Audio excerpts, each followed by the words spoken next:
Apesar da minissérie da década de 80, estrelada por Tony Ramos e Bruna Lombardi, que manteve bastante inalterado o cenário escrito por João Guimarães Rosa no seu livro, Grande Sertão era considerado uma obra infilmável para o audiovisual cinematográfico. Até que veio Guel Arraes, diretor de O Alto da Compadecida, e Lisbélio o Prisioneiro, e propôs uma leitura radical do texto, ao mesmo tempo que conserva o seu espírito. Aliás, sempre que eu penso em adaptação, eu acho que essa é a melhor maneira de encará-la. Aquela adaptação que reconhece a diferença de forma entre a arte literária e a arte cinematográfica, e ao reconhecer essa diferença de forma, procura o meio de transpor para uma outra mídia, adaptando-a para os nossos tempos, transformando-a, modificando-a, mas mantendo sempre o seu espírito. Manter o espírito é essencial para uma obra que já começa diante de um cenário construído por efeitos visuais computadorizados, que é uma abstração do sertão da obra original. Não é mais aquele sertão inominado do Nordeste. É agora um ambiente muito mais propício a um filme de favela, em que barracos amontoam-se sobre barracos e uma diagramação praticamente impossível, compondo uma espécie de floresta de barracos dentro de um ambiente que é cercado por um muro que mais parece que aqueles personagens estão presos não apenas fisicamente, mas presos a seu próprio destino. É dentro deste cenário que Riobaldo deixa as salas de aula, onde ensina, vejam só, história brasileira, e passa a agir ao lado do crime organizado, primeiramente sobre a batuta de Joca Ramiro e depois ao lado de Diadorim, que é um jovem que conheceu na infância e que guarda um mistério, embora quem tenha lido o livro sabe do que eu estou falando. O que melhor caracteriza esta adaptação de Guel Arraes é um acolhimento de formas cinematográficas bastante expressivas e hiperestímulos que vão manter o público sempre atento àquilo que está acontecendo em cena, ao mesmo tempo que conserva um olhar clássico para o cinema brasileiro de crime ambientado nas comunidades. Apesar de ser denominado sertão, o que a gente está vendo nada mais é do que uma comunidade não muito diferente do que uma comunidade carioca já trazida em outros filmes, por exemplo, em que há o choque entre o tráfico e entre a polícia. A polícia não é esse baluarte de justiça e o tráfico tampouco esse baluarte de maldade. Joca Ramiro, interpretado por Rodrigo Lombardi, é um cara que tem valores éticos. Ele não quer criar uma guerra dentro da sua comunidade. Ele quer que as pessoas curtam, ele quer que as pessoas façam festa. Por outro lado, Zé Bebelo, interpretado muito bem pelo Luiz Miranda, ele não é simplesmente o líder fascista ou nazi-fascista que ele aspira a ser por causa do figurino e por causa do gestual, mas ele vai desenvolvendo-se também um personagem mais complexo, com dívidas de honra e com promessas que deverão ser mantidas, e construindo uma dinâmica entre crime e polícia, entre esses mundos antagônicos, mas que se intersectam dentro da comunidade de uma maneira bastante interessante. E mesmo a criatura Hermógenes, eu digo criatura porque Eduardo Sterblich o transforma em um ser praticamente demoníaco, isto com auxílio da direção do Guel Arraes,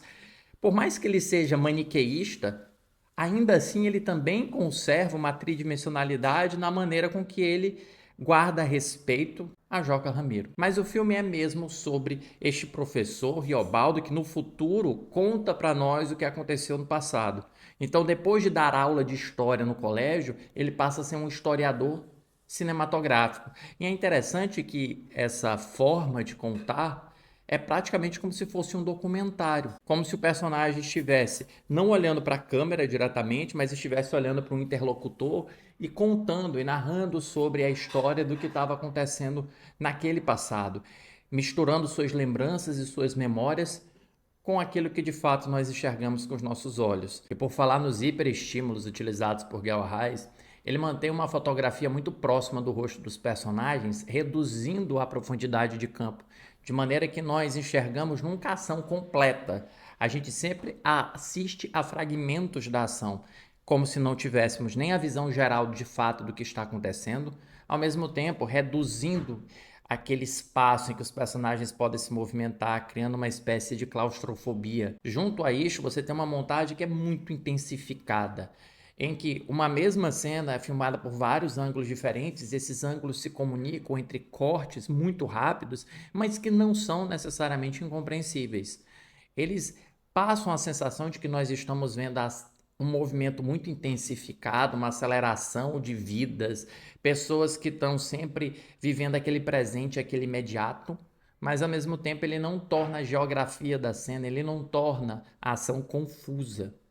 E isto, fotografia e montagem, se conciliam através também de filtros coloridos que mesclam o vermelho, que caracteriza bem o aspecto demoníaco de Hermógenes, o neon, que tem mais a ver com o caráter festeiro de Joca Ramiro, uma fotografia mais desaturada, quando a gente vê as memórias de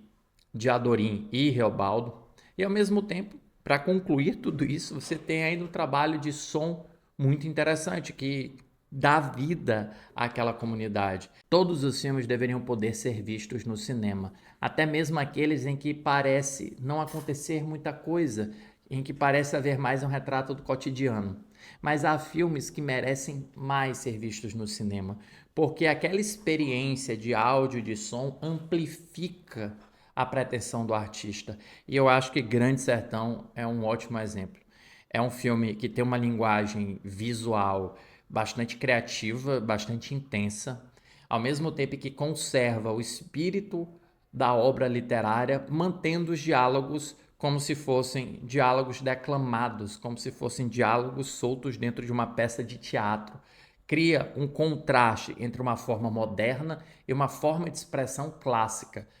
uma forma de expressão mais poética.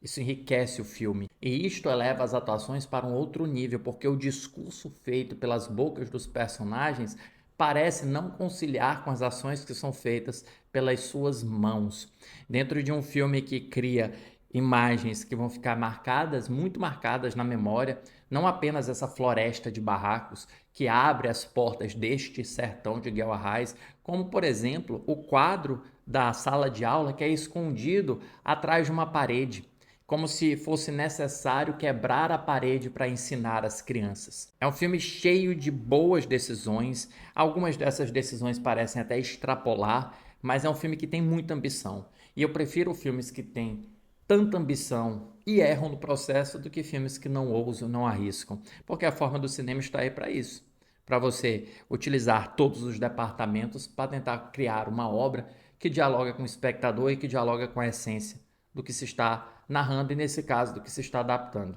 Se Guimarães Rosa criou uma obra experimental literária, por que não Guel Arraes não poderia fazer o mesmo?